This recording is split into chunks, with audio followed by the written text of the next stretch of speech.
Good morning and welcome to another episode of Tom's Gadget Garage. Today I am taking the Puckipuppy Boxer on a full range test.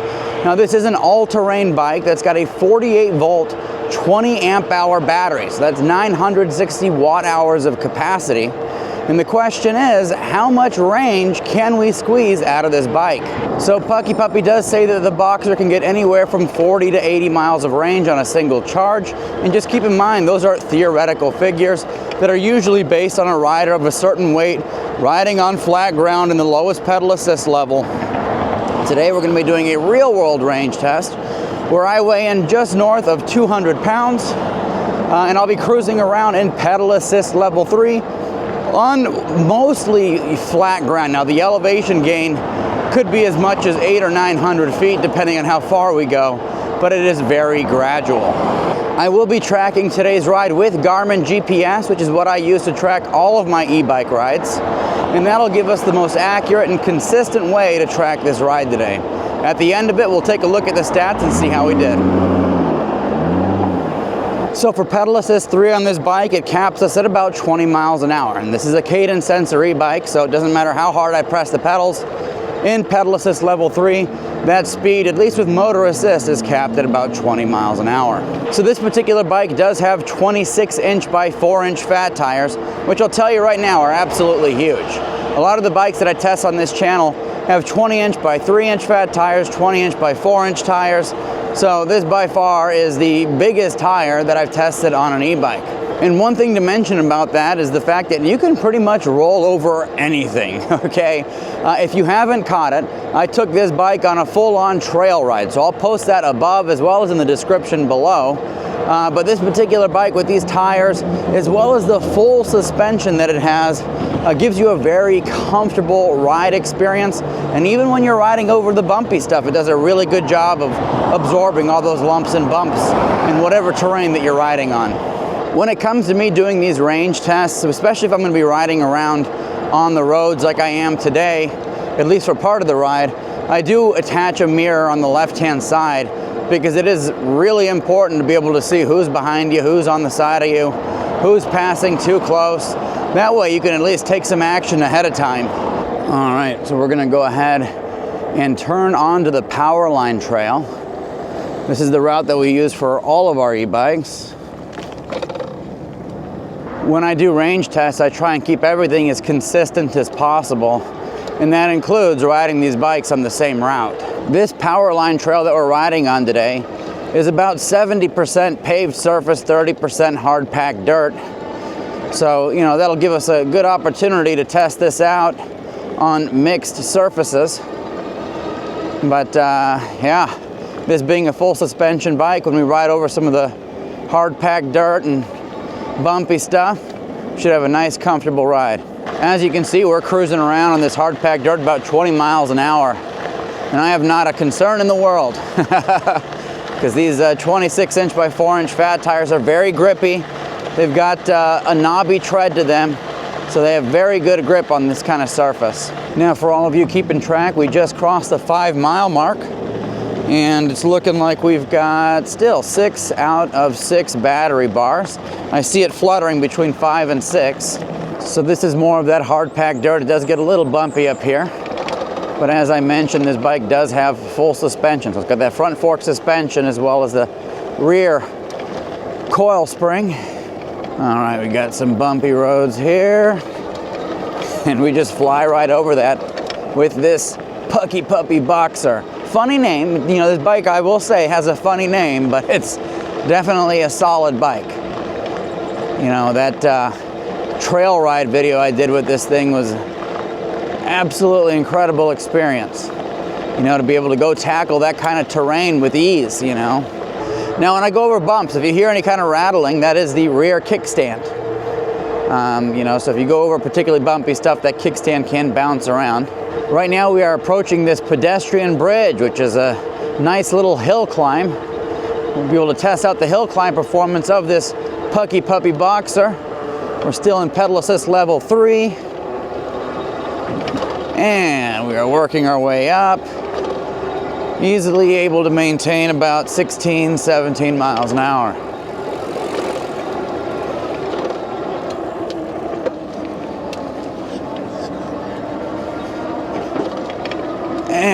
we made it to the top. Now we'll work our way down, test out these brakes. This bike does come equipped with Logan hydraulic brakes, as well as 180 millimeter discs, both up front and in the rear. Hi. And as you can see, no problem at all with stopping power on this bike. All right, folks, so for all of you keeping track, we just crossed the 10-mile mark.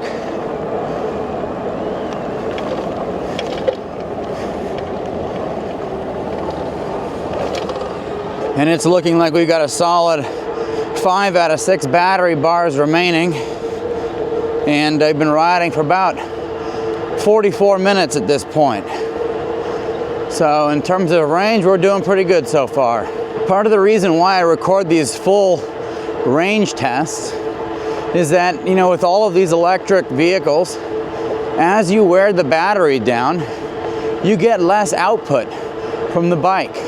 You know, voltage drops, you get less output from the motor, and the riding behavior changes as you drain that battery. And with some bikes, you know, you see some pretty significant performance drops once you get below 50 or 60% battery. So by documenting the entire ride experience, you're able to get a really good idea as to how the bike performs throughout its battery range. And that's going to be important, because the last thing I want you to do is go purchase a bike, ride around on it, then all of a sudden realize that the second, you know, half battery performance isn't what you were expecting and catches you by surprise. All right, folks, we're going to take a little water break here. Still got 5 out of 6 battery bars remaining. We are approaching 15 miles. There's a nice little view of this Puckipuppy Boxer. Got our tail light going, making sure we get other folks' attention. But yeah, it is definitely a sizable bike. And I'll tell you right now, it's an extraordinarily smooth ride. So if you're looking for a nice big bike that's got a very smooth ride, absorbs all the bumps in the road, this is definitely one to consider. Looks like they got the gates open on the canal. Lots of water flow today. You can see my helmet here. I've got this Lumos helmet. I got a flashing light up front. I've got tail light. There's some turn signals built into it. Pretty fancy stuff. Anyways, I'm going to take a little water break here. We're going to continue on our journey. All right, here we go. Back on the path. So we're going to have to see, you know, how much battery we've got remaining in the tank when we get to some of our normal turnaround points, because we might need to take some detours with the performance we're getting out of this bike so far. You know, it is dancing between 4 and 5 bars. Looks like we are officially down to 4 out of 5 battery bars, and we're just about at the 15-mile mark here. I've been riding for an hour and 4 minutes. So 4 out of 6 battery bars remaining. The turnaround point will probably be around 3.5 bars. All right, we're gonna turn into this little lakeside area here. Nice little change of scenery for us. People out fishing.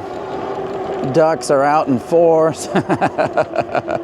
This is always a great area to cruise around on, which I'll tell you right now, I had no clue this place even existed until a few months back when I was riding on another bike that got really good range.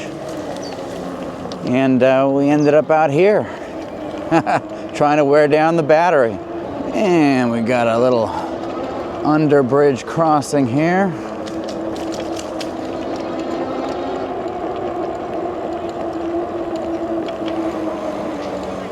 All right, folks, so I went ahead and turned around.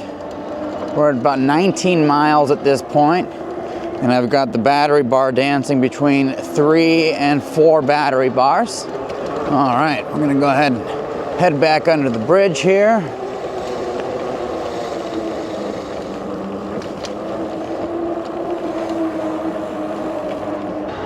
So now that we've crossed the 20-mile mark on this ride, One thing I will tell you is that there is a slight decrease in speed. So I'm doing the same thing I've been doing for the last 20 miles. And instead of, 19.5 to 20 miles an hour, we're able to maintain about 18.5 miles per hour.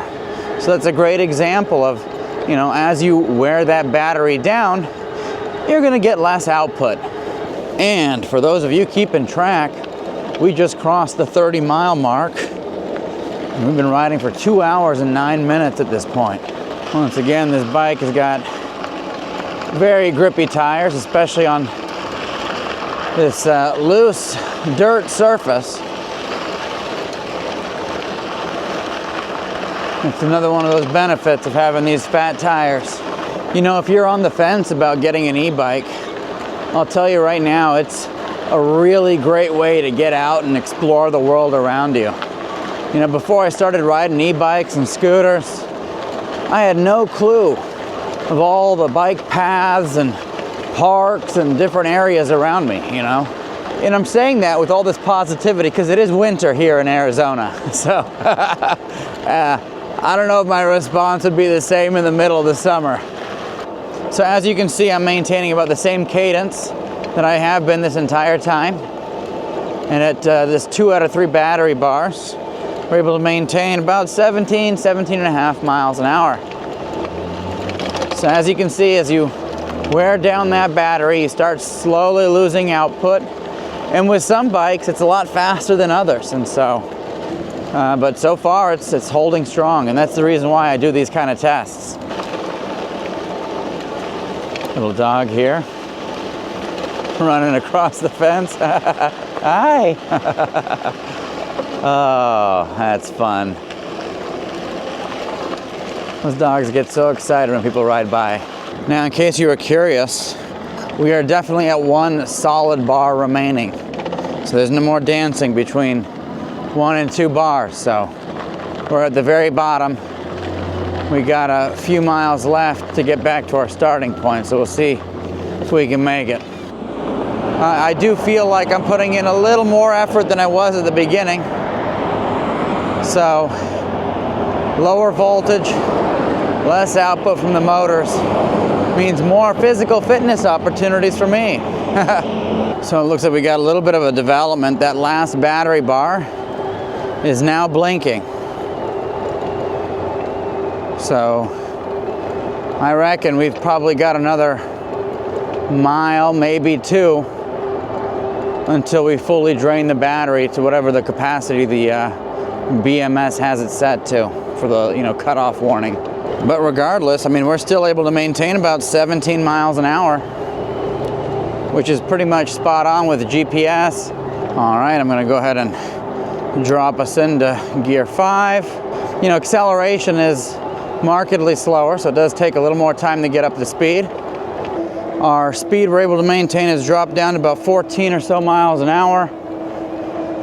And it looks like we are pretty much at the end of the battery. So I'll find a good stopping point and we'll take a look at how we did stat-wise. All right, folks, so there you have it. That was our range test with the Puckipuppy Boxer. On this particular ride, we got 40.7 miles of range. We had an average moving speed of 15.1 miles an hour. We hit a top speed of 19.7 miles an hour. We were riding around for approximately 2 hours, 57 minutes, and we had an elevation gain of 663 feet. So as you can see, we were able to squeeze out quite a bit of range. And I wasn't sure how much we were going to get because this is actually the first range test that I've done with a bike with 26" by 4" fat tires. And tires like this are going to have more rolling resistance than your smaller tires.